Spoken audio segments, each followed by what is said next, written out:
event you want to hold. I said so.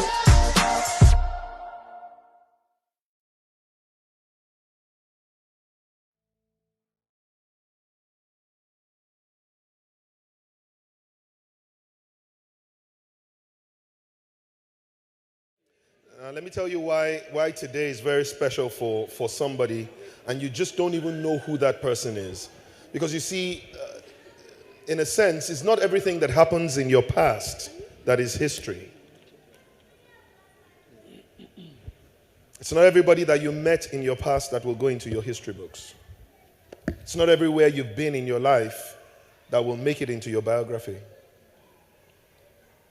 So what then is history? What makes history? I believe history are the things that happened in your past that shaped your future. I think history are the things that you can't tell the true story of who you are and what you've become without mentioning those things. So historical places are the places that brought you to where you are because you went there. Historical people are the people who you met, and because you met them, kind of like they connected you to what it is that you're doing today. And the reason why I said for you to tell somebody that it's great to be here is that I have a feeling, and it's more than a feeling, it's a nudging in my spirit, that today is history for someone. I don't know whether you get what I'm saying. That there is one person who's connecting with the future today. And that person is, listen, Omilola may have made this thing happen and we may have put a few extra chairs, but really I somehow feel like today was about one person. That almost every other person came here just to support you to be here. Whether they came with you or they didn't even come with you, I have a feeling that we were all witnesses to the day you connected with your destiny. And I don't know if you are here, I'm not asking you to put your hand up, I'm not asking you to shout hallelujah, I'm not asking you to do any of those things. But in your heart, you know that listen, Fela Droto is talking about me. You are telling me right now that I'm the one you're talking about. And just in case you're the one, then I'm here to tell you that I didn't come from anybody else. I just came for you. And everybody that you saw here came for you. And everything that you saw about here came just for you. And then you ask yourself, am I worth it?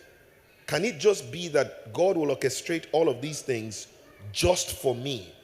I would say to you, if you knew how many people your life and your story will touch, you would understand that we could have done 10 times more just to get you to do what you will have to do. Because what you are going to do is so important to the fulfillment of not just your life or many other people's lives, but to the fulfillment of the word of God over this nation. Now I'm going to ask you, if you're that person, please just rise to your feet and just put your hands together for someone who obeyed God to make sure that you could get here to connect with destiny. Omilola, thank you. Sim, thank you, Omi. Thank you, Benga. Look, God bless you, both of you. You don't know how many things are not in their house today so that you can be here today. There's stuff that they need that they've denied themselves. You know what happens is that on the path of destiny, when you find purpose becomes so valuable that every other thing loses value. And so then you begin to realize that we don't need another car. It's not that the other car is not calling you, but the value for another car is lost because someone needs to connect with destiny. And the value of that mission is so great in your eye, everything else loses value. And so many times these guys will sacrifice, but they keep trudging on because of the value that their sacrifice produces. I want you to make up your mind you will not be a waste of money. I want you to make up your mind you will not be a waste of their time. I want you to make up your mind that everybody that worked to make this thing happen will hear your story and they will say, thank God I did it. Are you sure you can make that happen? Then let's give them a round of applause if you can. We love you. Your Shekoyas, we love you, both of you. We love you stupendously. Thank you very much. Now please be seated. My session is both a combination of teaching and sharing. And I'm hoping that if I can be able to do this very quickly, that we'll have time to be able to ask questions. All right? It is also possible that I may have answered all your questions by the time I'm done. All right? But it's a combination of things. So if you have a notepad, you will need it. If you don't have a notepad, get your phone out. Right? This is both, it's not just me telling my story. I want to tell this in a way that we can draw out specific things that can drive your process when you get back. Because I don't know how many of you have ever heard other people's stories and constantly wondered, when will my story be told? And you hear stories, and sometimes the idea is that you are trying to figure out, what's that one thing? What's that next thing? What's the, So my job today is to talk to you essentially about the process of flourishing. That's really what my job is. What's the process? And to get the process, sometimes you yourself have to go and ask, is it really 1 plus 2 plus 3, or 3 plus 2 plus 1? But the most important thing is that whichever way you add it up, it comes to the same answer. Whether it's 1 plus 2 plus 3, or 2 plus 3 plus 1, or 3 plus 2 plus 1, do you understand? It doesn't matter which one comes first. Sometimes just knowing that if you get the right combination, you will deliver the results. Do you understand where I'm coming from? And so no, sorry, can I get like can we, when I say, do you understand? If you understand, say to me, yes. You know what I mean? It gives me the energy. So let's start with this. Every time I think about this concept of doing this afraid, I'm a talebearer. I mean, the Bible speaks about this person who is, Simi, you have to wait. Let me flow with you, yeah? So go back one step. Right? The Bible talks about the stories of a talebearer are like trifles. They go to the innermost belly, and one of the things that God had taught me very early into speaking was to use stories and pictures and all of those things, because people then can connect with it. All right? Now, in a sense, the truth about it is that there's hardly ever anybody that I have met that doesn't have a dream, a desire, a vision. And one of the first questions I would like to ask you, and I want you to write this down if you can, just in case you're not yet sure what the dream is, what it is, write this question down. If I was guaranteed success,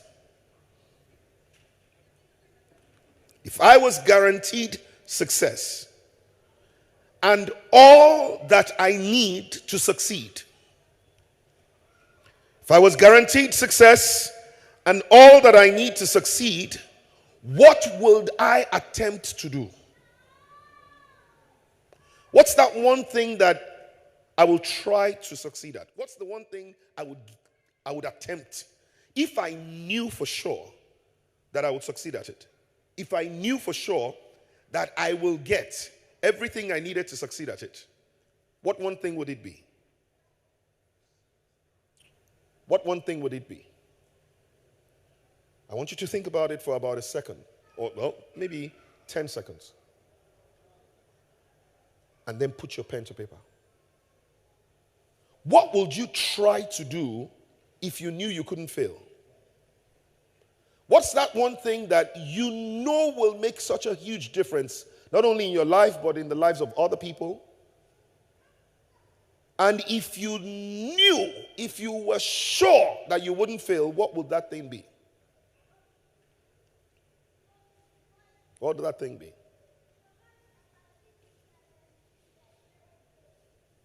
Now, the question is, what's stopping us? What's stopping you right now? I think the difference between what most people have to deal with is this point between faith and fact, yeah? For most people, the gap between what they will attempt to do if they were guaranteed success and all that they needed to succeed is that they are waiting for all that they need to succeed before they try. And that's the fact people.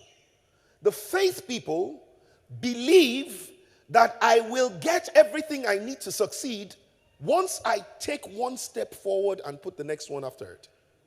I don't know whether you get what I'm saying. That there is no way I will get to the top of this staircase without just taking one step forward first and getting to the next step. And you know what?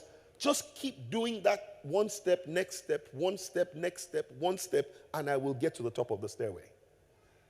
But you see, some other people are waiting for the elevator to come down. So the people who are the facts people are saying, I can't start the business because I don't have money. I need elevator to come down first. So then I can step into the elevator and then I just, rise to the top. But the faith people are saying, no, I'm going to take the next step. And I know the next step is not the dream. It's just on the pathway to the dream. But if I continue to take that next step, if I don't measure my success by how quickly I can achieve the dream, if I begin to understand that yes, God shows people dreams as trees, but he gives them trees as seeds. And many times the seed does not look like the tree. But because you recognize that the God who showed you the tree cannot give you anything other than what will deliver the tree, then you honor the seed as though it were a tree, and you do with it what you will do. I don't know whether you get what I'm trying to say here. You see, many times what God is going to show you is what's going to cause you to panic. If he doesn't cause you to panic, he's not likely to be God.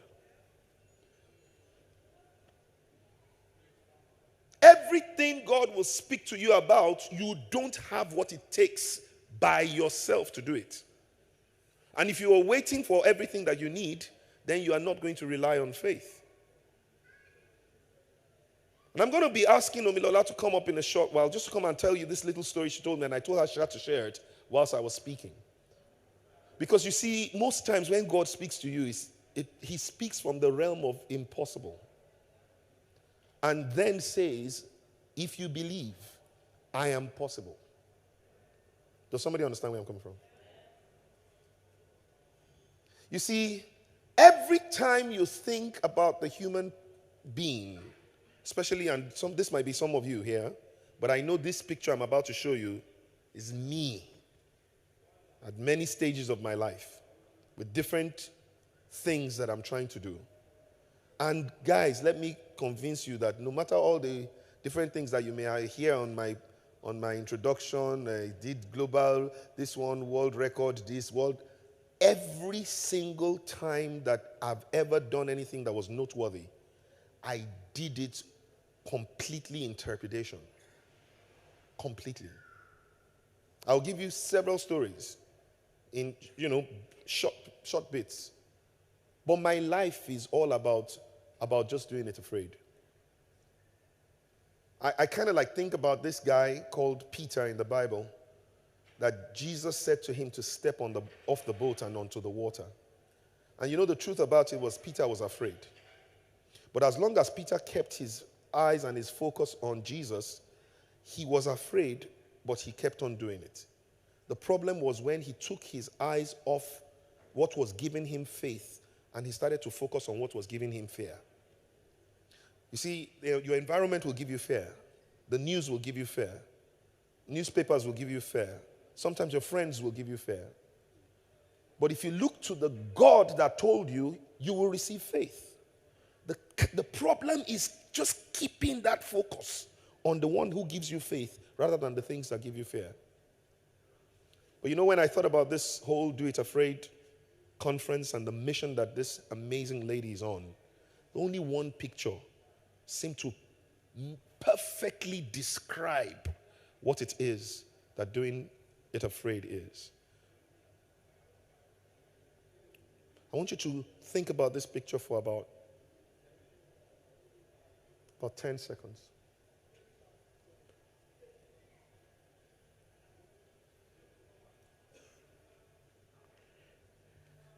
Can anybody imagine the amount of power in this horse? I want to say horsepower in this horse. The amazingness. Look at the muscle. I'm sorry you can't even see it cut out well because it's projected. If you see the muscle on this horse, but somewhere, somehow, something has been able to convince this mass of horsepower that this tiny chair can hold it there. And so all that it has the capacity to do, he's not doing. Because of this little thing that if this horse should sneeze, this chair will fly. But in the mind of this horse, that chair is like a building. It's so big that the horse thinks, I can't move this thing. But it has nothing to do with the reality of the show. That's not his reality. It's an illusion. That chair is really, many times, the fear that holds us back, isn't it? I don't know what your chair is. Quickly write your own chair down. What's the thing? What's that chair? Write it down now. Write it. Look, don't come here to come back. Write it now first. By the time you are coming back, his testimony we want to lead you. What's your chair? Money? People? Approval? Never been done before? What's your chair? Write your chair now. Write it. What's the thing that is holding you back from the great thing that you could do, but you are not yet doing?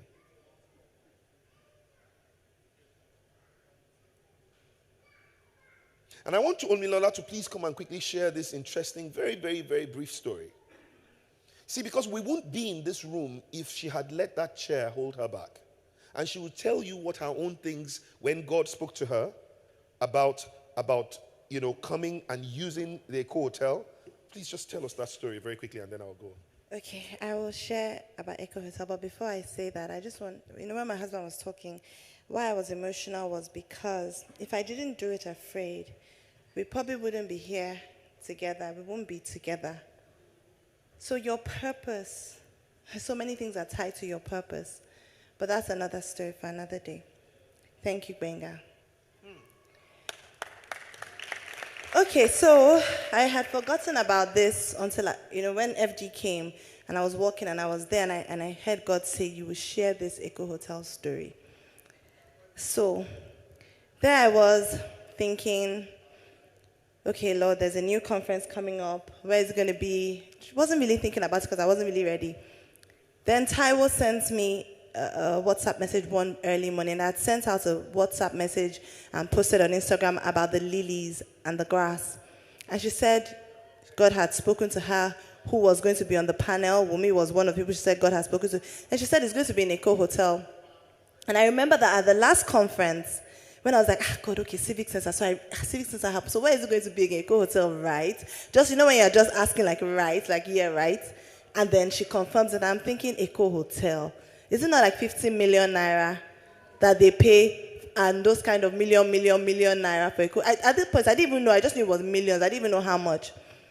So, okay, she now goes, Omi, go to Eco Hotel. That, in fact, I'll give you a number of somebody that I know.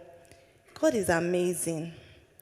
The day I walked into Eco Hotel, the person that is in charge of banqueting 3 years ago, when I was still working in church, the producer for the Heart of the Master, she was the producer then. She said to me, Omi, I have my friends and I, 5 of us, we want to meet up every week, or every month rather, to just encourage ourselves. And once in a while, we want to bring a speaker to speak. Can you be the first person? I said, okay. But that Sunday was a Sunday evening. I was with my family. I didn't feel like going. I wasn't getting paid. I just, when you just don't feel like going. But I just felt that I had to go and sow that seed. I had to sacrifice. And I went that evening. My husband was like, chill with us. And I was like, no, I have to go. It's purpose. And I went. The person's house that I went to share with, because I shared with them for like 2 hours, she was the one in charge of banqueting in Eco Hotel. So when I got here, I saw her, smiled. Okay now. So I said, God, maybe I'm hoping that by the time I come, they say all the rooms are booked. Maybe just one small hall is left that would just, that's how they said the hall that was available in the main kidney. And I said, okay. Anyway, God said, God will do it now. Then she now told me the price. I looked at her. Next thing, she just said, please, don't go and quote me, Eco Hotel staff, //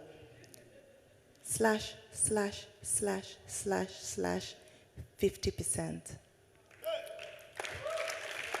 So I said, in fact, that 50% was still a lot in my eye. It didn't really occur to me what God had done. So I was still like, hey, are you sure? Okay, but maybe we should remove this. So she said, but 50% is good, 50% is good. So I said, thank you very much, thank you very much. As I walked out of the hotel, I heard God say, if I did that 50%, Do you think I can't do the remaining 50%? Then I realized that is true, 50%. Then I got home. So that evening, I was still like, Echo Hotel, Father, Lord. I was so irritated. My children were annoying me that evening. Everything was just annoying me. So I took my book. I said, okay, let me start planning. I've already booked. Then I got a phone call from Toyin, event lecturer that did the whole lighting. Omilola, I've been trying to reach your number, get you. I finally found your number. What's going on with you? I you cannot stop. That I was depressed last year. I came for the conference and my life has changed. She started showing up her testimonies, plenty money and all the. She just started sharing, and it was like God was encouraging me. So I said, okay, so how are we going to still do this Echo Hotel? So I put out a flyer in faith, started marketing the thing. Holy Spirit was teaching me how to market every day, putting it out there. People would say, man, your marketing is on point. Trust me, I ain't got no marketing company. Holy Spirit, putting out the. Then people started, saying they would come. The first early bird, next thing, after the early bird, nobody was paying again. Then I was still thinking, anyway, God will do it. Then one day, I just got an email from Echo Hotel that if you don't pay by tomorrow, we're closing this booking. That night, I don't think I could sleep. I just started doing praise and worship. Praising God. I said, God, I put this flyer out. Praising God. Many times I'll call Tolu. Tolu is my prayer partner. Tolu, this is what's going on. Let's pray. We'll now wake 12 midnight to start praying. Tolu is even so busy. We'll pray. Anyway, that morning, God will do something. Nothing had happened. So I remember I had an interview. I.L. Thompson invited me to the radio.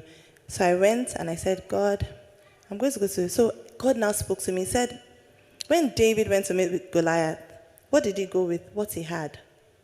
That's all he had. He didn't even go with the stones. He went with the sling, the stones, he picked it up. So I had faith. And then God said, you have to move from doing it afraid to doing it unafraid. He said, go and read about Ruth. Like Ruth, I've heard about Ruth before now. I went and I read again. It said Ruth was a woman of unusual faith.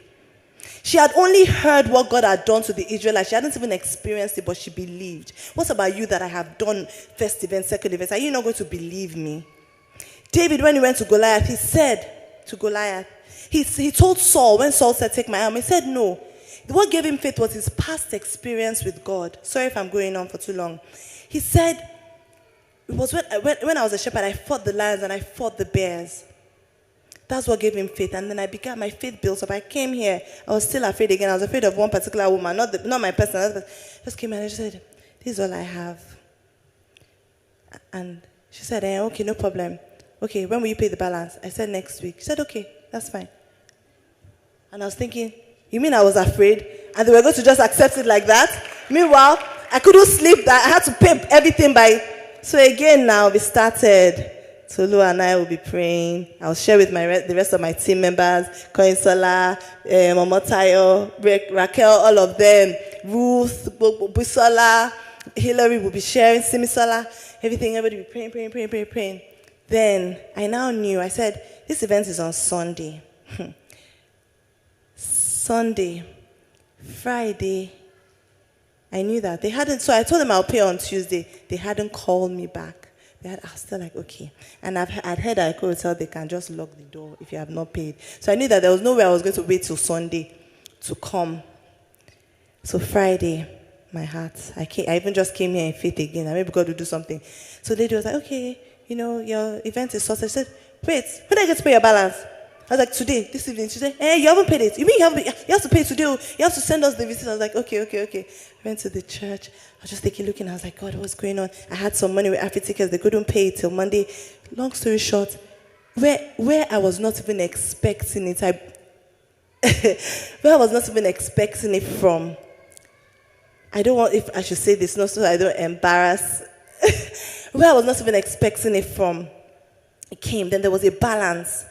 So I was still telling Tolu that night, we were talking on the phone. I said, Tolu, this is the balance. We have to pay it by tonight. So we're chatting, and I said, you know what? I'm going to pray to God. And I'm going to tell God that, look, I'm going to call them and say, this is all I have. There's nothing they can do. But God is your work, Abi. You want to do it.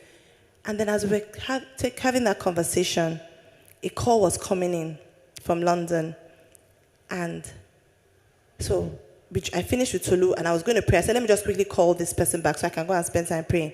So what's up? How's it going with the conference? It's going to be beautiful. Don't worry. I was like, yeah, man, but and she's like my prayer partner as well. That I was literally sending her so that she could pray with me. And she just goes, okay, no problem. I'll transfer the balance to you. That's how I paid it. When I came here today, I only paid for here to that. You can see that where that white thing is. That white banner. They're supposed to put another one like this here. I came here today and they had given me another hall. Complimentary. Where the last person is sitting is where we paid for. They gave me another hall. Eco Hotel, they do not allow you to bring your own drinks. Everybody knows that it is from drinks that they make their money. I brought my own drinks. They have their cash bar there. They do not allow you to bring snacks. See, when God says you should do, Toyin came to me, she said, Omilola, the reason why God wanted you to use this space is to show you the vision. It may not be full up to there, but God was showing me that, oh ye of little faith. Oh ye of little faith. We were panicking over that. I was even going to give you 2 halls for the price. And so when I told somebody the price they gave me, even at that 50, even the 100% of the 50% they gave me, when I told them the full price, we're like, what? It's not done. So if God has put a dream in your heart, like this chair, I could have stopped it. For what? For nothing. Fear is really false evidence appearing real. But we need to change it to future expectations appearing real. Thank you.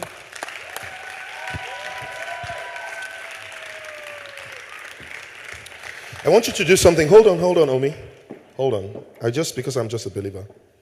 Somebody, if you know that you are looking for something,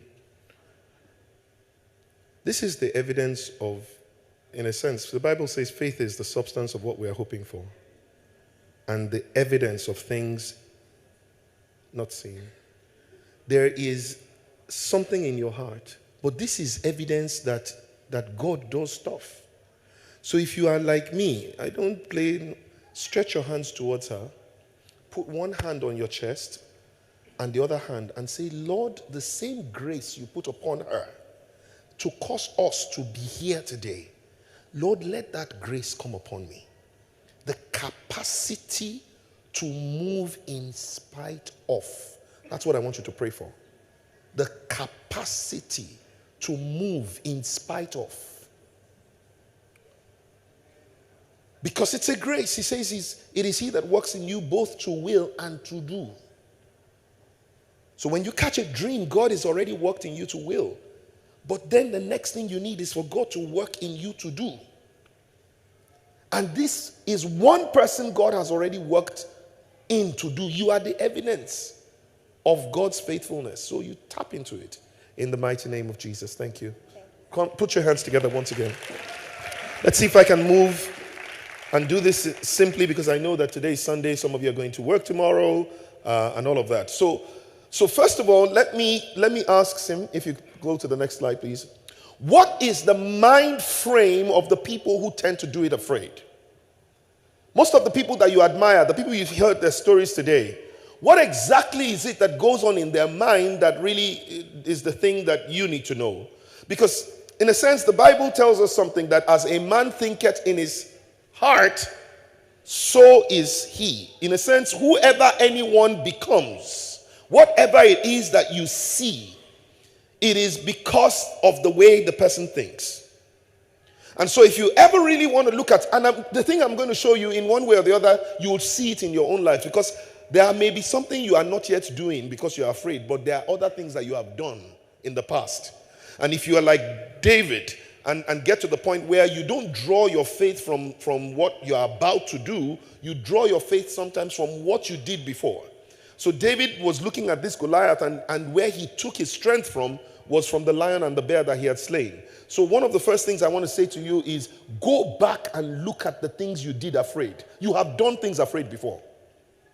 And every time you go and remember some of the things that you did, you realize that you did it afraid. Let me start something. You started your life doing it afraid.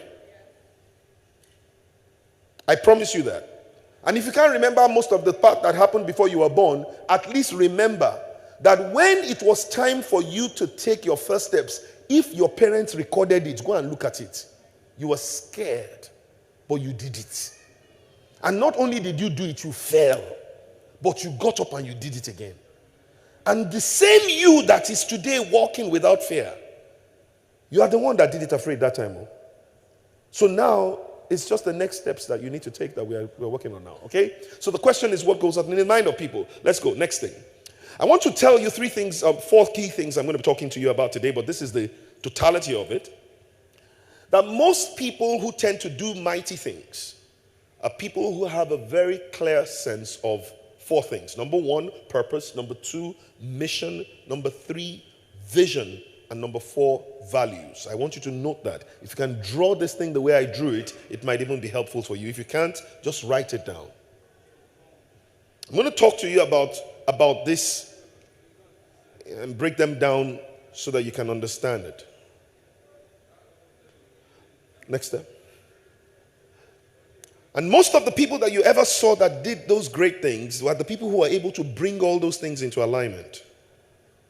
In other words, the people who found mission from purpose, and then the people whose vision was tied to their mission, and the people whose values was able to help them bring it all out. Go back one step. Go back one step. You see, purpose answers the question why. Why am I here? Why does this need to happen? Yeah, it's okay for you to take pictures if you want to, because that's fine.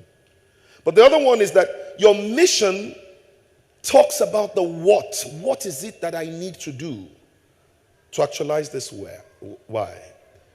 The question vision asks is where? Where is this thing leading? But the values is the one I really want to spend time with. It talks about the how. How should I go about it? So, if you don't mind, I'm going to throw it out. I hope that you caught it, so you tell me what it is. What question does purpose answer? What question does mission answer? What question does vision answer? And what question do values answer? Okay, you got it. When you are able to align your why with your what and your where and the how, greatness seems to be seamless. But when it's not in alignment, when you are doing a what but you don't know the why, or the what that you are doing is not the why you were created, or you are doing something but you don't see where it's going to take you, or then you know what you want to do, you know why you want to do it, you know where you want to do it, but you just don't know how to do it. Most of the time when that alignment is not in place, how many people can testify that frustration is inevitable? So what I want to do is to get you out of frustration to greatness. That's my job today. And that's what I want to do very quickly. So let's talk about the purpose first. You see, I think the day that I knew, how many people remember what Miles Monroe said? When the purpose of a thing is not known, abuse is inevitable. All right. The picture that I saw one day that helped me to put all of that thing that Miles Monroe was saying into total understanding. I was coming from Golden Tulip. I'd gone to run a retreat there. And as I was coming back towards the island, I had hit Mile 2 Road. And there was traffic, and by the side of my car, there was this truck. And I didn't pay any mind to it, until I heard a voice in me. And I know it was the voice of the Holy Spirit. And he said to me, and from the beginning, it was not so. So now I looked at this thing, and my mind, for whatever the thing was like a trance, flipped into a manufacturing plant where this car was rolling out of this plant into, and it seemed in my dream for a moment that the guys who had worked on it, all of them gathered outside and were looking at this amazing piece of work leaving the plant. And they were beginning to have all these dreams about where is this car going to go. You see, by the time this car was made, this is the kind of car that the Queen of England drives. You know that. This is the official ride for the royal family. Do you understand? So the kind of people that normally would drive a Range Rover are a class of people. I mean, and I can imagine when this car was rolling off the mill, these guys thinking to themselves, where is this car going? You know, where are the kind of place, who are the kind of people that will get in it? What kind of discussions will happen in this car? I mean, what kind of money will exchange? I don't know whether you get what I'm trying to say. This was a piece of magic that was designed for the high places. And then something happened. Somebody say something happened. Now, is this car not working? Is it working? Is the engine starting? Is it moving? Is it fulfilling purpose?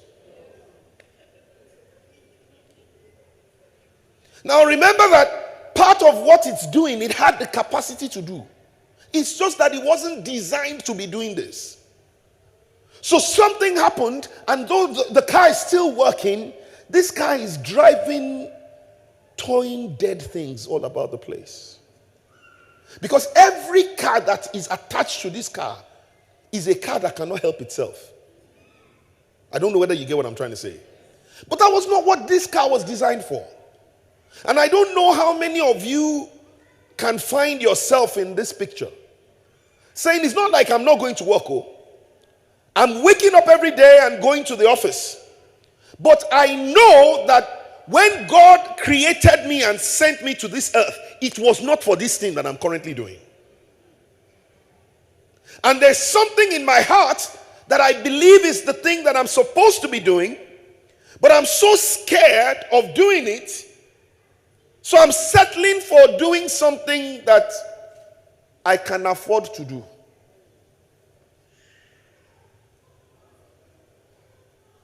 Who is this? Are you here? Are you here? God said I should ask you, are you here? Is this you? Because what we need to do is to get you out of this space to the place where you're supposed to be. Now, let me define for you what purpose is with two simple definitions. The first definition of purpose is historical. The next one is futuristic. The first definition of purpose I want to give you is purpose is the reason for the creation of a thing. The reason why something was created. That's purpose. If from that particular definition, you can also obviously understand that the only way you can find purpose is to ask the manufacturer, the creator, why did you make it? It doesn't mean that you cannot find other uses for it. How many people ever use especially in primary school, ever use their pencils as drumsticks? Anybody? Did it make sound? Uh-huh. I mean, I was a specialist. Because there has to be no dull moment with me. That's my life. You know, I can't find. So every time there was a teacher that had left school and then the other teacher had not come in, we have a band now. Boom, boom.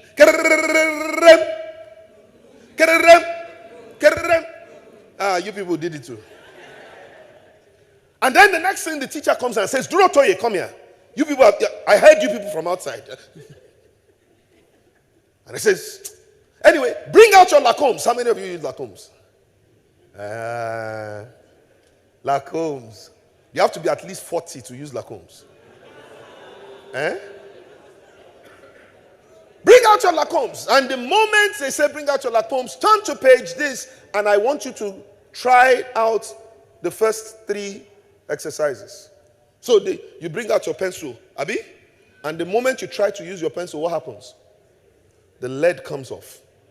So you quickly rush to your sharpener, Abi, and the moment the lead shows and you want to use it again, what happens? And you begin to go, what's wrong with this pencil? Well, tell me what was wrong with the pencil. Was it that the pencil was not making noise when you were using it as a drumstick? But was that what it was created for? You see, whenever you don't know the reason for something, abuse is inevitable. You've got to find out, why was I created? What makes it so necessary for me to have been on earth? Let's be clear, and whether the kids here, I think that I can't see many of kids, but let's be clear. I hope you know that it's not sex that gives birth to children. You don't know? If it was, will we have only 7 billion people on the earth? Think about the number of times that things happen. Abi? And ask any couple that is waiting for the fruit of womb. You know that it's not because they're not trying. So don't ever think that you came here because your parents had sex. You arrived here because the earth could not continue to survive if you didn't show up. You were such a necessity, God had to give you up from heaven to send you to the earth. I don't know whether you understand what I'm saying. You had to show up. Some of you are miracles. Some of you are testimonies. Some of you, your parents were using contraceptives and you still came. So you know you had to be here. The question is, why did you have to be here? Because if you don't know the why, then everything else that was given to you, and I want to quickly talk to you about 3 things that were given to you. The first thing that was given to you to enable you accomplish your why is your talent. You didn't buy it. It was given to you naturally. So your talent is the grace of God that enables you to fulfill your purpose with excellence. I want you to write that down. Your talent is the grace of God upon your life that was given to you before you left the boundaries of heaven to come into humanity. It was what was given to you to enable you to accomplish excellence. Therefore, anything that you are most likely going to do afraid must be something that somehow you naturally do well.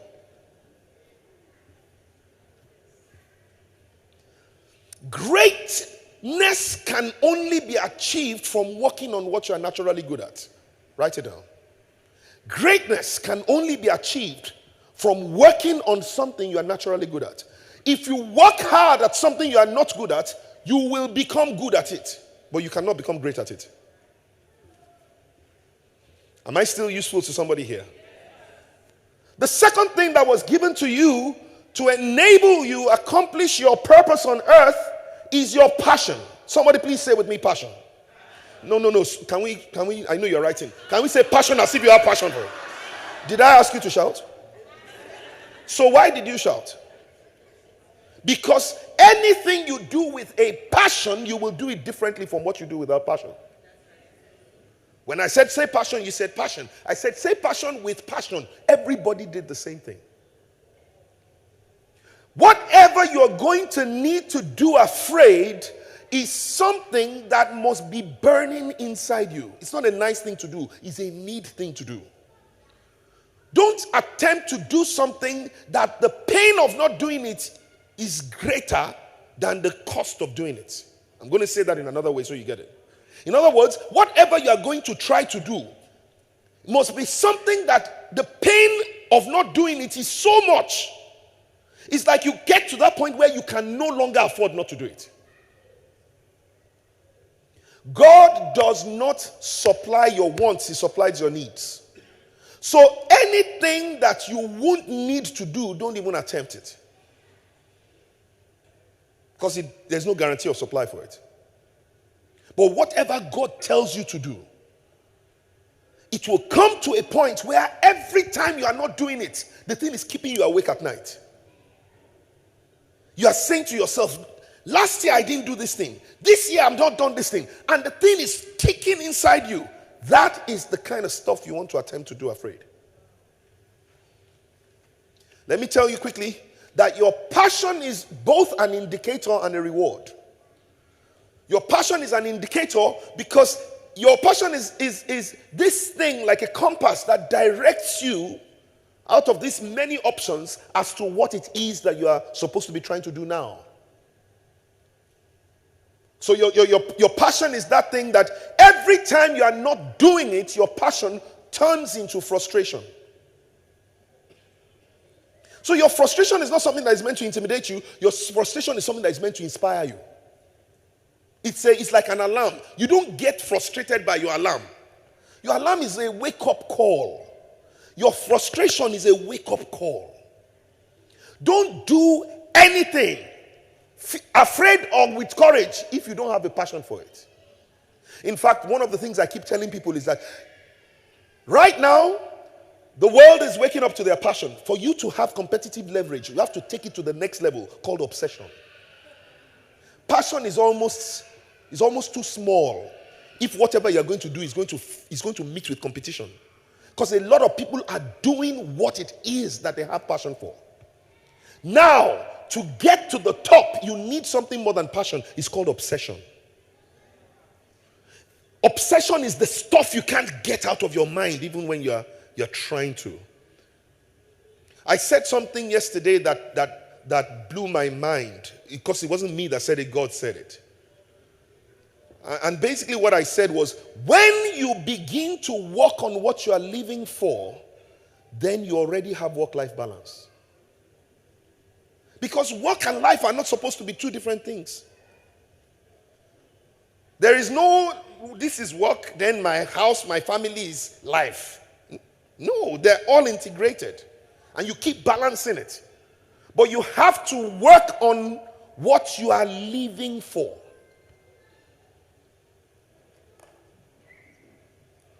The third thing is your personality. Your personality is what helps you to fit into the environment where you are sent. Your personality is what leads you to your comfort zone. And I want you to please understand this. Get it right. The world has lied to you that you should get out of your comfort zone. In fact, what they tried to do was to tell you that as long as you're in your comfort zone, you will not do it afraid. That is a lie. You are supposed to do it afraid. What is the comfort zone of a fish? What's the comfort zone of a bird? Do you know that even though there is water, do you know that saltwater fish will literally drown in fresh water? Did you know that?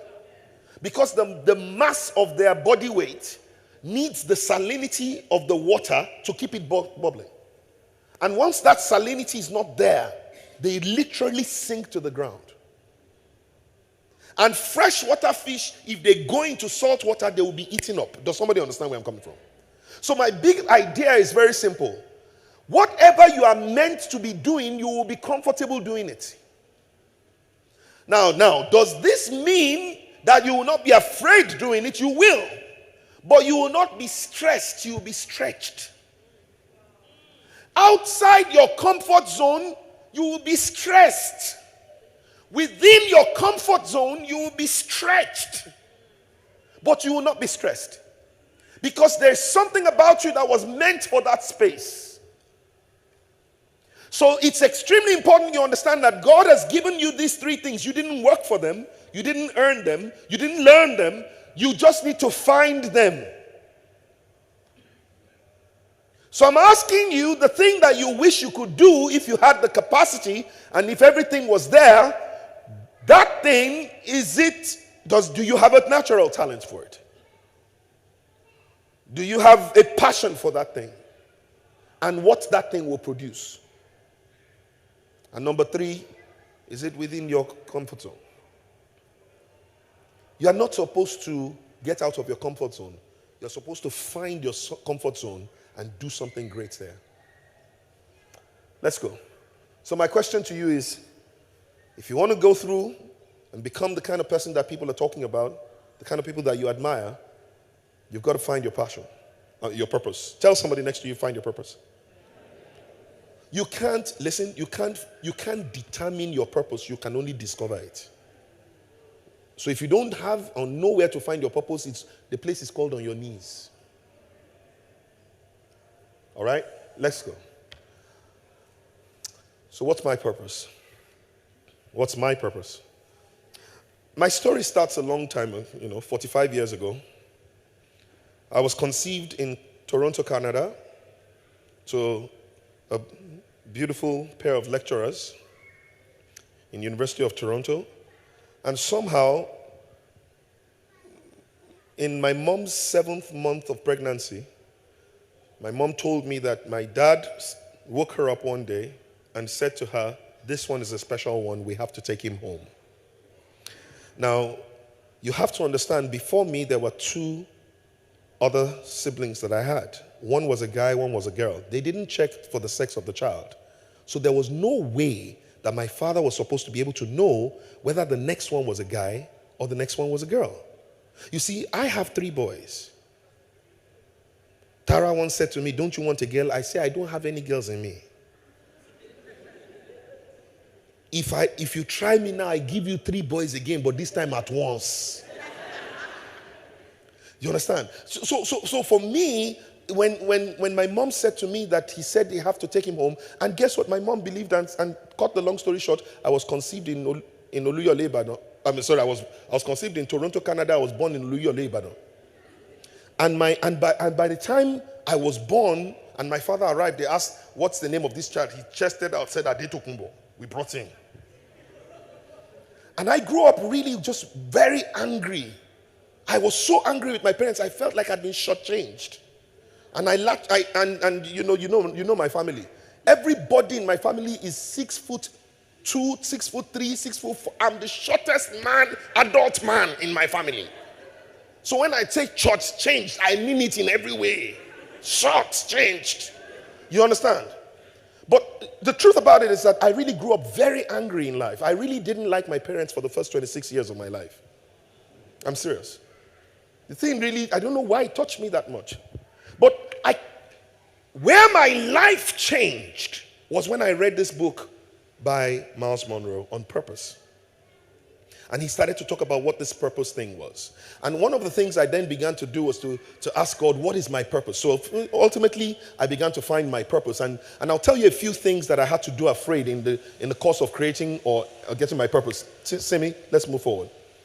One of the most important things that I'm living for today, and God made it very clear to me, was that my job was to raise a generation that is empowered, motivated, and stirred to operate with natural excellence. And that might sound like a very lot of plenty things. But what he said to me on November 23, 2004, was that Nigeria was going to become the world's most desirable nation to live in by December 31, 2025.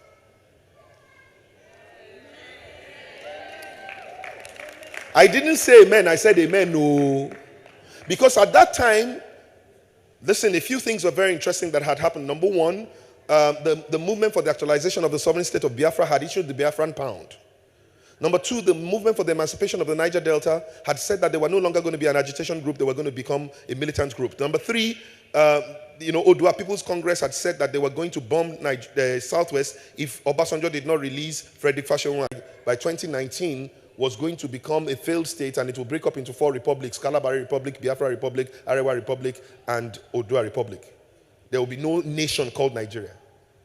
And God was saying to me, by 2025, Nigeria will be the most desirable nation. So, I just said, amen, no. It was the amen of Sarah. I didn't believe it. And God said to me now, he said, the first thing he said to me, he said, "My son, I do not pray. Who will I pray to?" Because I was saying, God, I'm saying amen to your prayer. The second thing he said to me was, "My son, I am not a prophet. I speak through prophets, but I'm not a prophet." The third thing he said to me was, "My son, when I speak to you, I'm not telling you the things that I will do, because your past, your present, and your future are all in my present." He said, "That is why I am that I am, not I was when I used to be." He said, "When I speak to you about 2025, I'm not telling you what I will do. I'm telling you what I've done."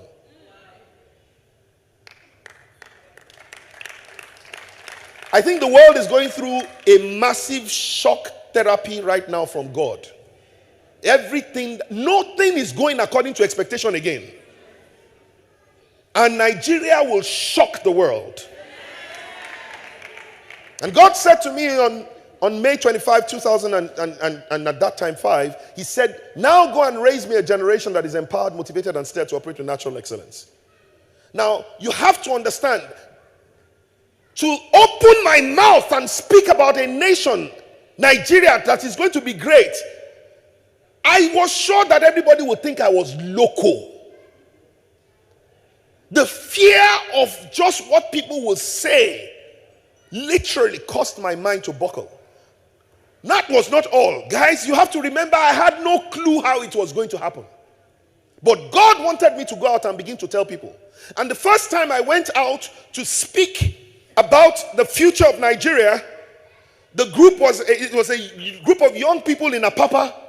And I don't know whether, maybe because they were privileged class children, every other speaker that had come before, you would just tell them to do something, they wouldn't do it. They were just like these very snobbish kids. This was like December of 2004.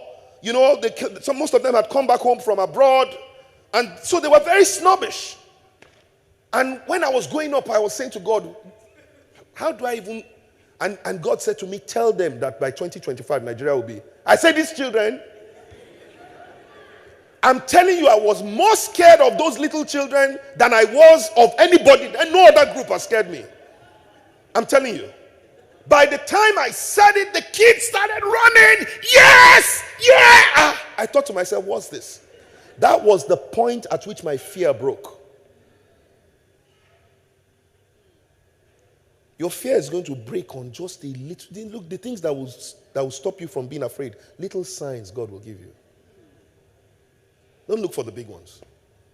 Cut the long story short, God had showed me this picture. He said the 6 continents of the world are going to be coming to Nigeria. And the children that we've sent out from the 6 geopolitical zones are all coming back home. Let's move on quickly. It's me. I want to move on because let me share with you something else that I had to do afraid. And this is connected to the first one. So God said to me one day, I was reading the newspapers in 2005, and I saw the results of NECO exams that had come. And to cut the long story short, 87.4% of the children that sat for NECO failed. And the statistics was 1,018,000 children sat for NECO, and 960-something thousand of them failed. And that was just maddening. And to cut the long story short, I sat down on the floor when God said to me, those are not numbers, they are shattered dreams. And it was as if every one of them just began to speak to me. And I sat down there and I started to cry. And God said to me, why are you crying at something I've created you to solve? I said, me? What do I know about education? He said, my son, come in and I will show you. I went into my office and I did not come out for 3 days. And my wife will always tell you about those things. And my wife is someone, that's another thing I had to do afraid. Because God told me I was going to get married on my 30th birthday. In 2000, when I was 26 years old, God told me I was going to get married on my 30th birthday. And so when I met Tara, I was already 28 and a half. Tara was still in uni. And I didn't have time to date anybody. If I was not going to the altar, there's no need for dating. For me, dating is like strolling. It's not going anywhere. It's courtship that I had to do. Courtship has destination. So when I met Tara and it seemed like I was beginning to like her, I called her. I said, look, I don't have time for dating. No. I'm going to get married on my 30th birthday. Do you think you'll be ready? She said, is that how you propose in your hometown? But you have to understand, by the time I was going to meet Tara, I had entered into the most treacherous... I met Tara while I was working in Philips Consulting. But whilst I was working in Philips Consulting and doing very well, all of a sudden, God told me to leave my job in Philips Consulting and to essentially follow him, and he will make me. What kind of promise is that? Are you going to give me a business? I don't know. Are you going to give me, what do you want me to do? I don't know. But follow me and I will make you. January of the year that I was supposed to marry, 2001, God said to me, go to Ife. When you get there, I will speak to you. I got to Ife, which is where my parents grew up. I mean, my mom was there. I grew up there. Spent 24 years of my life first there. Cut the long story short, I got to Ife, and God said to me, stay in this land for a while, and I will bless you. I thought, what? in this land, Ife, this land of famine. First of all, I had to leave Phillips Consulting the month that my salary became 130,000 naira per month. 16 months before that, I was earning 13,000 naira. And just when I had just arrived, God says, follow me, I will make you. And within the first 2 weeks of following God, he told me to give out all my 7 suits, all my 4 shoes. So there was nowhere, even if I wanted to go back to work, there was no clothes to wear. I don't know whether you understand where I'm coming from. And then God says to me to go to Ife. And then I go to Ife, and I'm literally sitting down because I've now built this resource center for God. I have no clue where my income is going to come from. My mother screams at me the day that I told her that I had quit my job. She said, why didn't you tell me? I said, for this exact reason. Because if I had told you, you would tell me not to do it, then I would have had to disobey you to do it. Now I can only apologize, but at least I didn't disobey.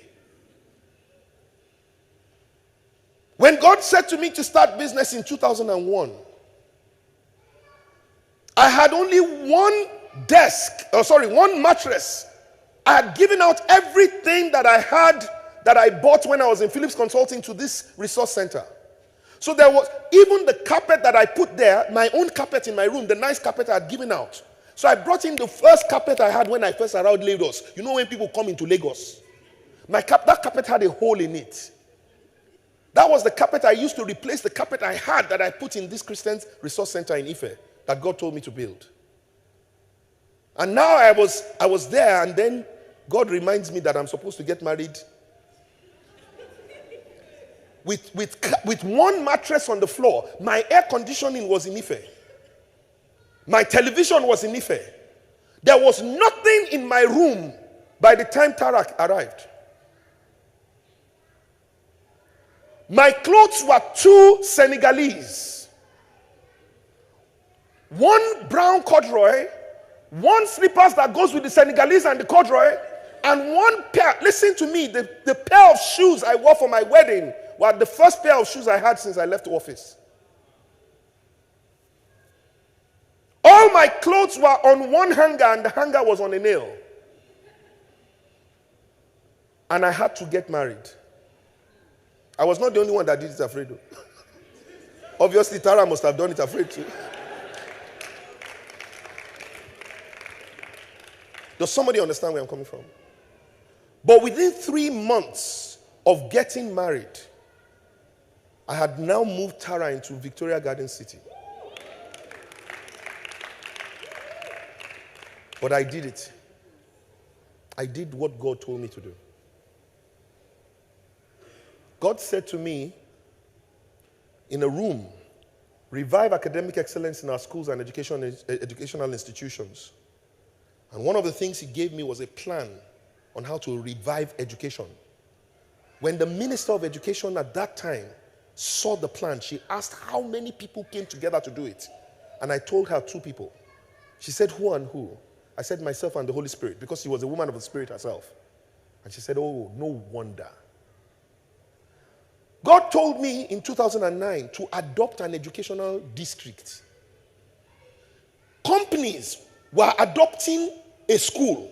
God told me to adopt a district. District 4. 96 schools in one district. And I went to the district and said to them, my company wants to adopt a district. They said, what do you mean? Because even me, it didn't make sense. But all I knew was that I wanted to take on all the children, and as many children as wanted to learn, I was going to set up an after-school center all across the district that will teach leadership, maths, and English. And guess what? How do I set up centers that can teach all those children?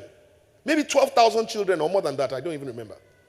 But to cut long story short, I went out and I told people, this is what I'm looking for. I'm looking for volunteer teachers who will come after. And ladies and gentlemen, cut the long story short, in over 5 centers, we had 819 students, 820 students coming in by themselves, free of charge, every day, learning leadership, maths, and English. 75 teachers were teaching them.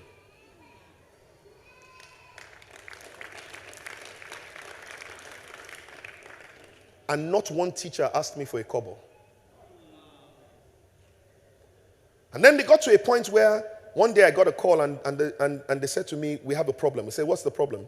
They said the children, they've just taught them construction and they found out that only 11 of them have math sets. And construction is 12 marks in theory, in math. And that they are going to teach the next day trigonometry. And that they have found out by asking how many of them have complete four-figure table. And guess what? There were only 20 of them that had four-figure table. Some of them, it was not even complete. So now they were saying to me, we need to buy four-figure table and math set. And to cut the long story short, at that point in time, we just paid rent for our office, paid staff, everything. I had something in the region about 30,000, even in our corporate account. And I asked God, how are we going to do this? And he said to me, pick up the phone and call 3 people. I've given you favor with these guys.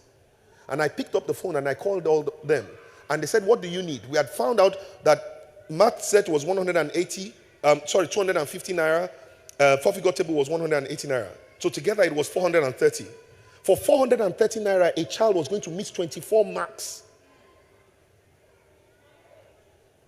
Anyway, 2 of them called me back immediately, said, we're going to give you 1,000. We are going to give you 430,000 so you can go and buy 1,000 of those things. So now we had literally 2, do you understand? 2,000 four-figure tables and math sets. So we went to DCSS bookshop and they said they don't have 2,000 four-figure tables and math sets. So how is that possible? You are the largest bookshop. They said nobody's buying. But that they can help us recall it.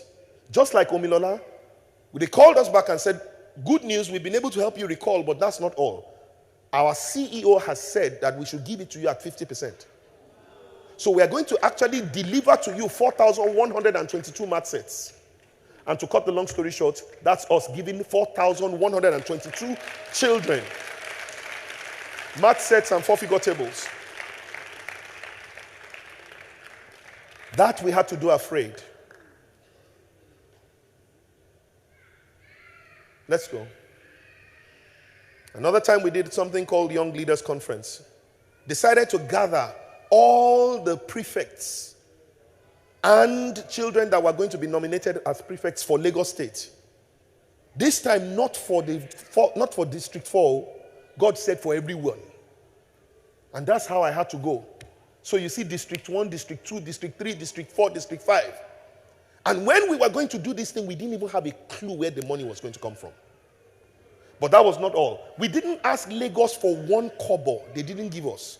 But they showed up. And look at it. That's something else that we had to do. We filled the stadium. Why? Let me help you understand it. I don't know whether you are seeing. These were things that were connected to purpose. Once I was doing something connected to purpose by the instruction of God, that thing had funding. Because God had seen it. And before he saw it, or rather before I saw it, he had provided for it. Remember that the word pro means in support, isn't it? So when I say pro-democracy, what does it mean? When I say pro-life, what does it mean? When I say pro-vision, what does it mean? So if you can't catch the vision that God has seen, there is no support for that one. Your vision does not have support until it's the one that God saw. Is the one God saw that he provided for. God saw today and showed it to Omi. And because Omi took what it is that God saw, you and I are here today because he saw it first. I don't know whether you understand what I'm trying to say. So don't run with your vision. Run with his vision. It is his own vision that has funding. Oh, did you hear what I just said? Run with God's vision. It is God's vision that has funding. Your own may or may not have. Let's move forward. So you heard during my introduction about Mushin Makeover. Well, maybe what you don't understand was that what happened was I went to speak at a conference in Mushin. sometime in September 2009. And it was a leadership conference, and I was talking about leadership as their capacity to be able to affect your environment positively. Cut the very long story short, I looked outside and I saw that from where I was, the place where we used that for the conference, it was as if everything was in black and white. Very few houses were painted. Meanwhile, Lagos State had just issued something the week or 2 weeks before, saying that by January 10th, every single house on the high street had to be painted. There was no penalty attached to it yet, but Lagos State has said that. So I use this as an example to say, you guys, did you know that Lagos State said that by January 10th, houses have to be painted? Look at houses on the high streets, where you are, and they are not painted. What are you going to do about it? And then, no. And I heard in my spirit, bam, do you know where you are, my son? I thought, I was hearing the voice as I was speaking. He said, this is a place for making unique stars and heroes in Nigeria. I said, what? He said, Mushin, making unique stars and heroes in Nigeria. I said, why? So I told the guys, I said, listen, let us come out. And that time I said to them, you are a star, you are a hero. They started shouting, I'm a hero. Okay, no, wait. Hero or no hero, make a difference. I said, what if I said I was going to come and paint a house now? How many of you will join me? All of them put their hands up. I said, hey, why are you waiting for me? Go and do it. As soon as I got home, I sat on the dining table to have my meal, and I heard the voice of God clearly. He said to me, my son, that was not an example you used today. It's a mission. I said, what is a mission? He said, you are going to paint Mushin. I said, who? Me? Paint Mushin? How do you paint Mushin? Cut the long story short. I had, at that time, just almost like, again, this was end of September, just paid salaries. We had 130,000 in our account. But one thing that happened, just the day before, Friday, First Lady of Lagos State had a program called Learn. I went to speak at that program, and when I got there, I never charged her for it. I just went. When I got there and I finished speaking, everybody was really going, oh, wow. And one man came to me and tapped me and said, awesome message. He said, take my card, you will need it someday.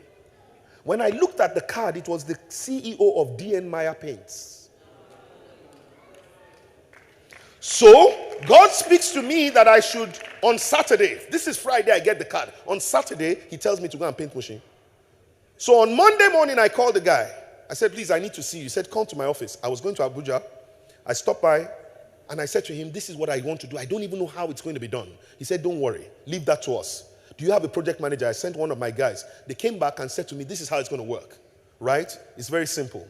He said, all we need to do is we will map out the places where we want to paint. We will do this, that, but you have to realize we can't just paint on old paint. So we're going to need people that will come and scrape the paint. By the time he finished telling me, I was shaking. What have I gotten myself into? Then they came back to me 4 days later. My guys and them had gone to Mushin. They came back and said, we have identified 7 streets in Mushin. And we have counted many of the houses that have not been painted. Ask me how many? 420 houses. All of this, I was looking confused. And they said to me, don't worry about it. This is what we are going to do. Then I said, okay, no problem, we'll do it. How are we going to do it? Don't forget, I had not earned an income since that 130,000 I told you. When they gave me the first bill that they said is a tentative bill, it came to 60 million. And God gave me the date and said December 12, 2009. This is less than 6 weeks. How am I going to raise 60 million naira? December 12. The first thing we needed to do was to try and get a few people involved. Where are we going to use? Well, we said we wanted to use maybe Shell Hall. I went to Shell, they said 1 million naira.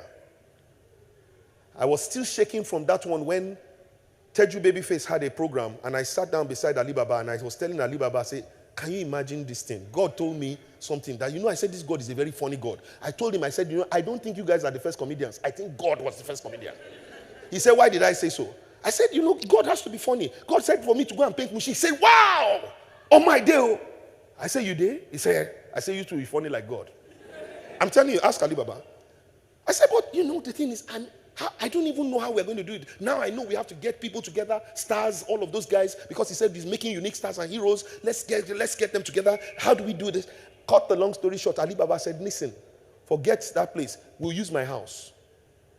That was how Alibaba opened his house. By the poolside. We had our press conference. The most amazing thing. Mary B., Alibaba's wife, cooked herself. She said God told her, don't even get anybody to do it. Do it yourself. And to cut the long story short, we didn't ask Lagos State for 1 penny. We didn't get 1 penny from Lagos State. But that's the first lady of Lagos State painting a house that was built in 1960 that had never seen paint in the rain. That's Honorable Chibudom Nwuche, former Speaker of the House of Reps, painting a house here. He didn't even know who the people are. That's Rooftop MC. How many people know Ori, Miwu, Elagimo? That's them. We painted 3.5 kilometers of road maiden. They even told us that there were 3 area boys groups that can never allow us to paint. That because they want to tax us. And that those guys can never come out together because they only come out on the day of war. They said one of them belonged to, at that time, ACN. That was what the other one belonged to PDP. They said the third one is up for sale. And we had to go and see area boy fathers in Mushi. And one of them that I went to see told me, hello, Lema Afunwa. And I don't know where the courage came from. And I looked at the guy where he was living. The house was bare cement. And I said, Taloni lei. He said, Le mama mini. I said, ṣé màmá ọjọ́ tó ń bímọ, ṣé màmá rò pé irú ilé iná màmá gbé ń sìn tí ò ní paint lára ẹ̀. I said, ọjọ́ tí màmá bí ẹ, ṣé wọ́n rò pé ibi tí, so interpret. I said, whose house is this? He said, it's my mother's house. No paint on it. I said, do you think your mother, the day she gave birth to you, thought that by now her house will not be painted? He said, me no like it, babe. I said, so, àwọn èèyàn wọ́n fẹ́ wá tún ilé màmá ẹ̀ ṣe oníkan fún ẹ lówó. Ó ní ẹ̀gbọ́n ẹjọ́ ẹ má bínú. From that moment, I became his ẹ̀gbọ́n. That guy mobilized all the area boys. They were painting the streets. Look at Sound Sultan. Look at Frank Doho. Right? Banky W. All of them were out there. Lasma was painting. It was written on the internet as the largest urban renewal project in Africa's history. It cost 68 million naira. 120 young people were taught by Berger Paints how to paint. Caplux gave us 20,000 liters of paint for free. Berger gave us every bucket of paint 70% discount. DN Meyer, all of them. People were bringing their paint. Stanbic IBTC paid for 120 people to work on those buildings for 4 days. Let me wrap up so that we go. I just want to tell you that this whole world is this. God said to me one day on the streets of New York, I was going to make a presentation. He said to me, write these things down. And it turned out to be 10 simple things, statements. And those statements became something I'm going to share with you right now because that's what God said to me is the process. Cut the long story short, he said to me that those statements will become the new value system for Nigeria. Who am I that I'll be the one to tell? Am I National Orientation Agency? How am I going to get a set of values? Do you know how many tribes are in Nigeria? There are 240 official, small, recognized languages. Each one of them different from each other. 240 in Nigeria. How do you create a value system for a nation? Well, to cut the long story short, let's go. Today, 331 primary schools have adopted those values. We train their teachers for free, train their students for free, train their parents for free. And how do we do it? Volunteers. They don't ask me for 1 kobo, they don't collect. Those students become values ambassadors and they they agree every week how they would drive those values into their school using dance, drama, music, art. On 78 campuses, we have volunteers that are now teaching values, right? I would show you. Association of Private Educators of Nigeria endorsed the values and said that it should go into everywhere. Mortgage Bankers Association of Nigeria said, let all the 2,500 mortgage bankers in Nigeria be trained on these 10 values. Now, just a few weeks ago, we were in this exact room when the Chartered Institute of Stockbrokers said that they were now going to make sure that they are going to endorse the values, and every stockbroker in Nigeria is going to have to go through these values. Then, God shocked me when I went to speak at a retreat for Anambra State, and Anambra State government adopted the values. And today, in every Anambra State government office, you'll find these 10 values in Igbo and in English. In every Anambra State public school, they learn the values on Monday in English and learn the values on Wednesday in Igbo. Then Lagos State shocked us and invited us and said, please come and train the top 500 civil servants of Lagos State. Do you understand? Now we have been told by the Nigerian Bar Association, the guys who are in charge of their training for all their lawyers are saying that they want to make sure that by this time next year, almost every lawyer in Nigeria would have gone through a values leadership training. Go. Let's move fast. So this is one school, Meadow Hall, taking it. Just go fast. That's children. Look at them. Do you know? Aren't you going to wonder where all those cards are coming from? I told one guy what God said to me. The guy said to me, God told me to give you 5 million cards for free. Each one of those cards were produced by a company called O Naftali. They are not charging us a dime. Look at them. That's in Kwara State. Keep going. We don't have time. Right? So you missed one with the UI, Benson, Idahosa University. Let's go. Training all over Nigeria, all over. Now, we had to train motivational speakers that would go on and start running training. So God told me to train every motivational, or at least to gather them together. And so couple of years ago, we did one program, cost 4 million naira, for us to bring all the motivational speakers together in Civic Center. 900 of them. Cut the long story short, over 628 of them have now been trained. Most of them agreed that they will be trained for free, and they will go and train 1,000 people for free. That's us training political leaders. I went to a place, Antoni Village Youth Council. These are the fathers of the area boys from that area. One of the guys had said to me to come and speak to the area boys' fathers and come and talk to them about the values. And I had to go in there. And they said to me, this December, they are going to gather 15,000 area boys together, young boys, that I should come and talk to them in Antoni Village. That's us taking the thing up even to South Africa. Right? Let's go. The United Nations, unique United Nations Information Center, all of them have now endorsed. And this is just some of the places. You know, sometimes you have to go out in the rain. Sometimes this is one of the times I had to go out in the flood just to go and do the work that we're doing. It will not be easy to do it afraid. But you will do it. Keep going. Just bottom line, that's the training that we did for all the motivational speakers. We got all of them out. Now this is this graduation of the first set and them saying thank you, FD. Let's go. Then this year, God said to me that I needed to start on May. He said I should get up 4:28 a.m. in the morning. I was awake and I felt a hand hit me. He said, my son, I need you to start praying for Nigeria. I said, what do you mean pray for Nigeria? I mean, I pray for Nigeria. He said, no. Every watch hour. I said, what? Lord, a watch hour is every 3 hours. 12 midnight, 3 a.m., 6 a.m., 9 a.m. He said, I want you to do it for 7 weeks. I said, that means no sleep. He said, don't worry, I will sustain you. Can you imagine knowing that for the next 7 weeks you are not going to touch sleep with your eye? And then he said to me to go on Periscope. I didn't even know how to even get Periscope. I didn't even have Periscope on my phone. I didn't even know what Periscope was. But to cut the long story short, I called Tara and said, baby, this is what God said to me. Tara said, okay, now, so let's download Periscope. And we downloaded Periscope, and Tara was the first to actually even use it and say, hello, hello, hello. And the next thing, we saw people joining. Hey!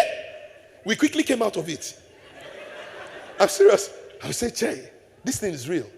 By 9 a.m., we had over 150 people join us from around the world on our first prayer chain.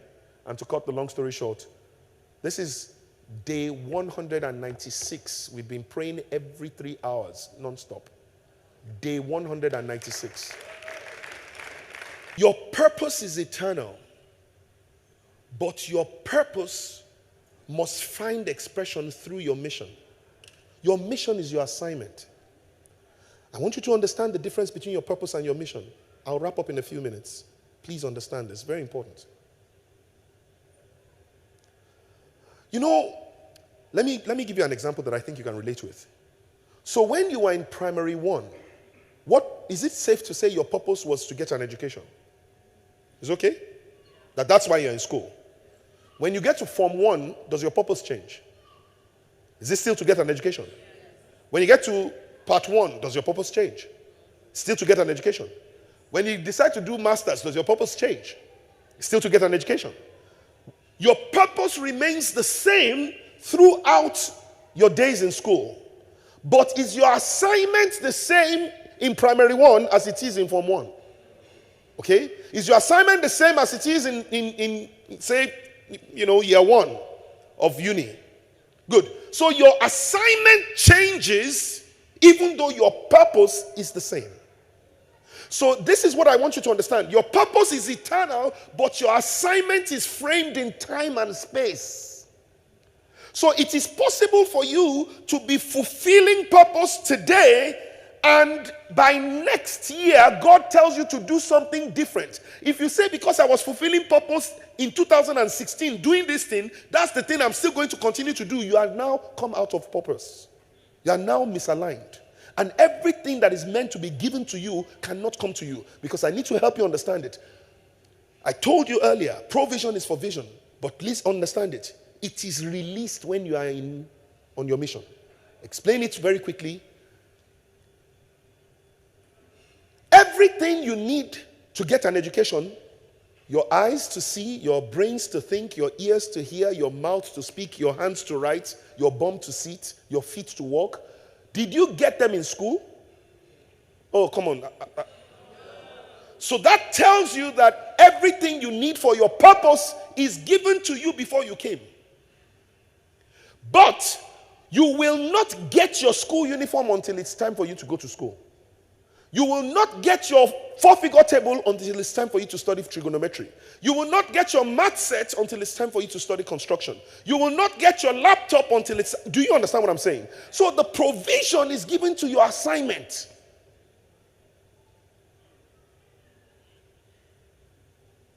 So what you should be doing afraid is what you are told to do now. So don't try to worry yourself about purpose. If you can worry yourself about the assignment now, you will continue to walk in greatness. So God said to me, leave Phillips Consulting and go and set up Eden. I set up this Christian Lifestyle and Entertainment Mission, 1999. And then in 2001, he said to me, now go into the banking sector, I've given you favor there. Gave me a company called VIP Consulting. In 2004, he said to me, now I want you to begin to do stuff that has to do with nation building. And consulting is too limited. So change it to Visible Impact. I changed the name of a company. In 2012, he said to me, now set up a company for the mission to raise a generation that is empowered, motivated, and stirred. What am I trying to say? Every time he gives you an assignment, you have to find a way to do that assignment and use a platform to make it happen. So Omilola has set up Do It Afraid. And it may be different from something else that God will use to fund other things of our life. So what I'm trying to say to you in very simple terms is this. Your mission will require a platform. Your assignment. Ask him for the name of the platform. It is that platform he's going to release the funding to. Until Mushin Makeover came out as a project, there was no money that was released to it. Do you understand? So what is the big idea I want to say to you? You must turn your assignment into a project. This is the most important thing I've said all day. Live your life one project at a time. Asking God, what is the next project? Live your life one project at a time. Is it possible? I know you guys, we're just about to wrap up now. In the next 10 minutes when I'm done. Can you please tell me what I just said now? Live your life one project at a time. Find a way to align what you are doing with who you are. Work on why you are here. And then let's quickly finish. People who have no alignment between their purpose and what they do on a daily basis are bound for frustration. And you know what happens? Is that when they get frustrated, they try to overcompensate and get joy from things that they use the money from places where they didn't get joy from. So what they do is they take their salary and then try to buy things that will give them joy. So they don't enjoy their work, but they have to go to work to keep body and soul together. And permit me to quickly tell you this. For those of you that are still in that situation, your soul will never go to where your purpose was not sent. So if you are doing something for the money, you will take your body there on Monday, but your soul will stay at home. And every time you want to know whether your soul is going with you to the office, go and find out whether you are thanking God it's Friday. Every time you are really, really, really thanking God it's Friday, is your soul rejoicing that it's going to be with your body for another 2 days. Every time you say, oh God, it's Monday again, your soul is saying to you, I'm not going with you to where you're going. Do you understand? And most people like that, they would rather go and buy a nice car, hoping that it will at least provide joy on the way to work, even if they don't enjoy the work that they're going to do. They buy clothes so that they can kind of like look nice, even if they don't feel nice. They buy beautiful sunglasses, even if they don't have a vision for their career. So most of them are consistently surviving. They're trying to keep body and soul together. You will never, as long as you are outside the place of your assignment, you will never have enough money. You will always be just over broke at best. But people who do great things realize that there's much more to life. Let's go. Please. They want to do something significant. They want to make a difference.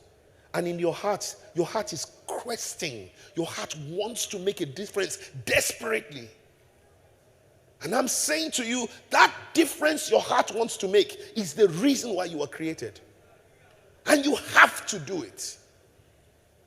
Let's go. So what's your mission? Your mission is that thing, that gap you were designed to fill that nobody else is uniquely shaped to deliver. If you don't fulfill your mission, it will be left empty. Because nobody else has your DNA. Nobody else has your iris. Nobody else has your fingerprint. The three things that shape who you are to deliver on your mission. Your DNA is your destiny. That's your destiny-natured assignment. Your fingerprints are your unique imprints that you are supposed to leave on the earth. And your iris are unique because nobody is able to see that problem the way you see it. The last thing I just want to talk about is to say that you need to have a vision. Sorry, not. And I don't know whether you remember that truck, that Range Rover I told you. By the time I got to the front, I realized what happened. See, he had lost his vision somewhere in the place. And then it started to associate with people that were not designed to be on its class. If you see the guy that was driving this Range Rover, you will know that nowhere in the dream of the guys that set this car up did they ever imagine that a person like that could come near that car. But something happened. You see, if you don't do what you are meant to do, you start hanging out with people you shouldn't be with. And they will derail you. You can't afford it. You are meant to do great things. Let's finish this. The last thing I want to talk to you about is the values.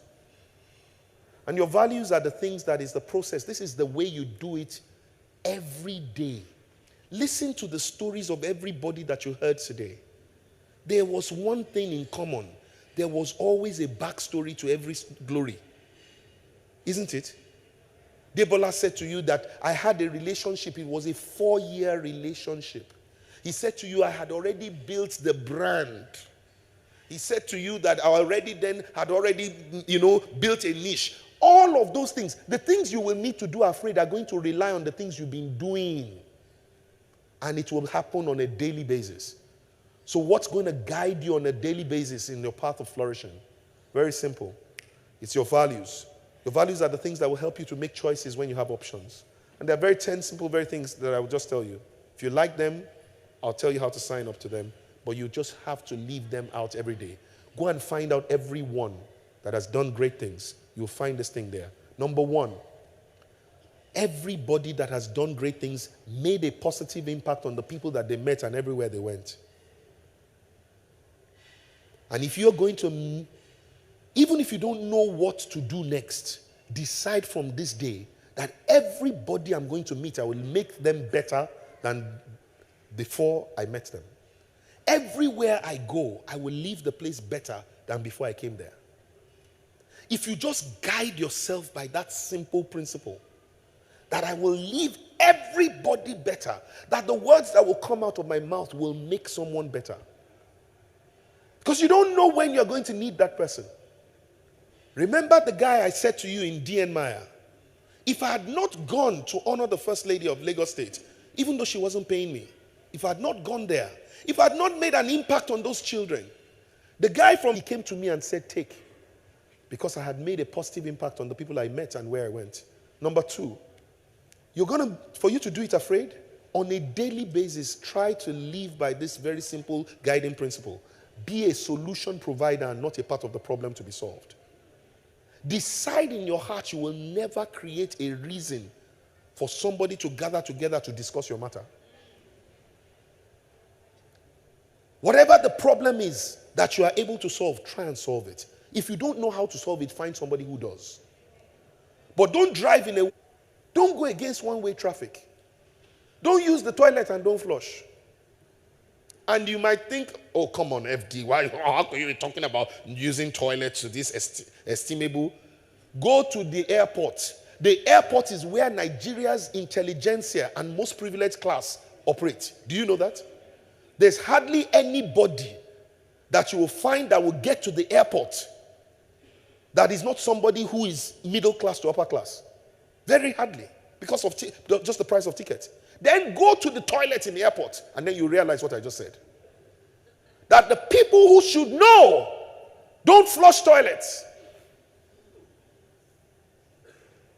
Because they have not yet known. When we leave this place, check to find out whether there was any bottle of water you drank and you are going to leave it behind for somebody else to come and claim. Check to see whether every wrapper of sweet that you used is still in your bag by evening time, or whether you dropped it off on the road. Look at the number of things you ate and see the number of wrappers that you carried with you till the end of the day.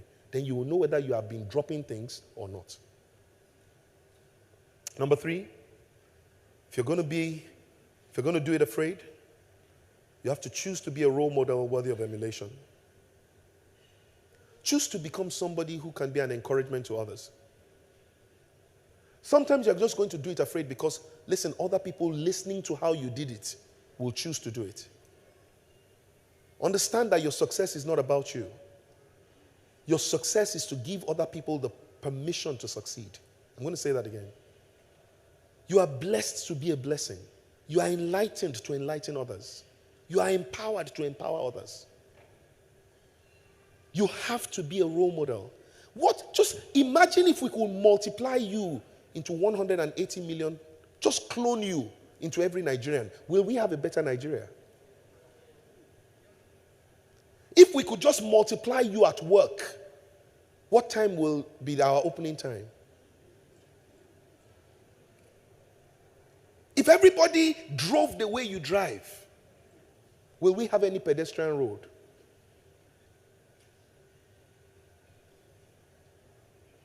If you will do it afraid, you start by giving your best to the little things. Little keys open big doors. Little rudders turn big ships. Master the art of giving your very best to the little things that you do. Today I see a generation emerging that thinks that it's just all right to do things all right. That just do it okay. In fact, they almost criticize anybody for doing something too well. They say, no, it's too, they don't know what to call it. It's too, make it a bit rough and ready. Scratch the beard. Don't let it be too smooth. And the question is, who are your children going to learn excellence from? I don't think that it is really right for your children to have to go outside to see what a clean card looks like. I don't think that it's right for your children to go and learn what clean shoes look like from the feet of another person's father. I don't think that it is outside your children are supposed to learn what clean nails look like or what a clean breath smells like. What well-pressed clothes look like. I think that we are meant to be the people who excellence is just a lifestyle to us. And this is how we're going to raise a generation. And if you are known to be excellent at what you do, people will give you the chance to do something bigger than what you've done. I want you to write that down. If you are known for excellence in what you do, people will give you the chance to do something bigger.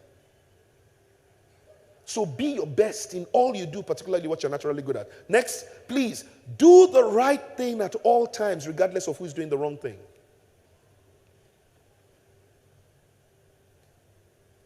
God is most likely always going to tell you to do something that is going against the grain. The things that he's going to tell you to do afraid is part of the reason why it's going to cause you fear, is that it's most likely going to be counterculture. So if you're trying to do what everybody does, you probably are not going to be doing much. When God said to me to go and raise, design, a strategy document for education, am I the Minister of Education? Am I Ministry of Education? When he says to me to drive values into Nigeria, am I National Orientation Agency? But listen to me, you don't need a position to lead. You may need a position to manage, you may need authority to manage, but you don't need anything other than just a mentality of ownership, responsibility, and accountability to lead. Number 6, value time and make the best use of it. Try, wherever they tell you to come, arrive there at the time that they told you to come. They told me to get here at 5 o'clock. I arrived here at 4:50. And I always try to make sure that wherever I'm getting to, I get there 20 minutes early. So it was 4:50 by my time, but my time is always 10 minutes fast. Because I live in the future. So value time and make the best use of it. Now, second to the last. Then care and show respect to all through your words and your actions. To care means just to be concerned about the well-being of a place, a thing, or a person. Build a lifestyle of caring for people, caring for things. Don't use people to care for things. Use things to care for people. I've found many people who love things and use people in caring for them. It should be the other way around. Love people and use things to care for people. And show respect. To respect means to bestow honor on others. Simple. And remember that respect is a seed. Honor is the harvest of that seed. And somebody will say to you very quickly, what if somebody disrespects me? I say, well, it depends on how you respond to them. Because if somebody disrespects you, then the person is deserving of dishonor. But the moment you are the one that dishonors that person, then you have sown your own seed of dishonor, and it will have to come back to you as greater dishonor. Which means that that's double jeopardy. The person first disrespected you now and has caused you to dishonor yourself in the future. So if somebody disrespects you, what must you do? You don't disrespect them. Somebody else that doesn't get it will do it. It will come to them, but don't let it be you that will do so. And respect everyone, regardless of what age. You never can tell who that person that will help you to break through is. Next. Consciously build a great legacy. What's your legacy? Your legacy is everything you leave behind when you're gone. It's what people remember about you when you're done. And you don't have to have died to leave a legacy. You just need to leave an imprint in the hearts of men. Some of the things I've said to you, some of you are going to read it tonight. Some of the things people said here, they are all legacies. I'm not going to be there, but my words will be speaking back to you. Being here is Omilola's legacy. The question is, what is your legacy going to be? And if you decide every day to leave a great legacy, you know, the way you operate your life will either make your name be a key or a padlock to people who bear your name. There's some people, because of the way that they go about living their lives, anybody else that bears their name, nobody will ever give them a chance. So I want you to remember that you are carrying a compound name. Not just your first name, but your surname, because other people's destiny are tied to yours. And you want to make sure that anybody else that is carrying that name gets better, gets doors of opportunity to be opened for them, because of the way that you use every opportunity that you have. And then live a life of integrity and honor. Be known as a promise keeper. Be known as a promise keeper. And when you keep your promises, make sure you make promises that you can keep. And you know, integrity is essentially this thing, and I'm going to tell you the way I see it. It's the alignment of your thoughts, your words, and your actions. Integrity is doing what you think is right. Which means that a person of integrity can be honestly wrong, but at least you thought it was right. The lack of integrity is knowing that something is wrong, but you do it as if it's right. Saying what you know not to be true as though it were the truth. And can it be possible for you to do something wrong with integrity? Yes. One guy said to me one day, because his wife had come to tell me that the guy slapped her. And she said, you be saying that Fela is your mentor. Fela is your mentor. Do you think that Fela slaps Tara? And next thing she calls me and says to me, I need to come and report my husband to you. So I say, okay, what's going on? The guy comes. So she tells me what's happened. Of course, I asked the guy.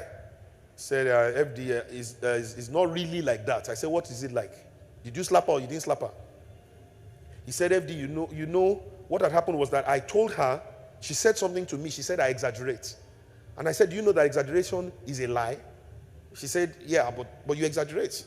He said, are you calling me a liar? She said, you see, you are already exaggerating again. I'm telling you that you always blow things up. The guy says, but you are calling. Anyway, the thing degenerated. And then she said, don't say it again. And she said, look, I will tell you the truth. I'm your wife. If you are exaggerating, I will tell you. He said, if you say it again, I won't find it funny with you. He said, and I have to be, somebody has to be able to speak truth to power. She said. And then the guy said, listen, if you say it again, I'm going to slap you. She said, look, okay, whatever you want to do to me, Sha, I want you to check it, because even now you're already overblowing this thing. The guy said, FDR, you know I'm a man of integrity, so I have to keep my word. So I said to him, okay, no problem. Because I remember I was there the day you got married. What was that thing you said to her at the altar? You said to have and to hold and to keep in goodness. And I said, did you promise her that she will slap her? He said, no. I said, so you broke one promise to keep another promise. Because you didn't tell her. You promised that this was not what you were going to do. I said, so now you're going to call your name.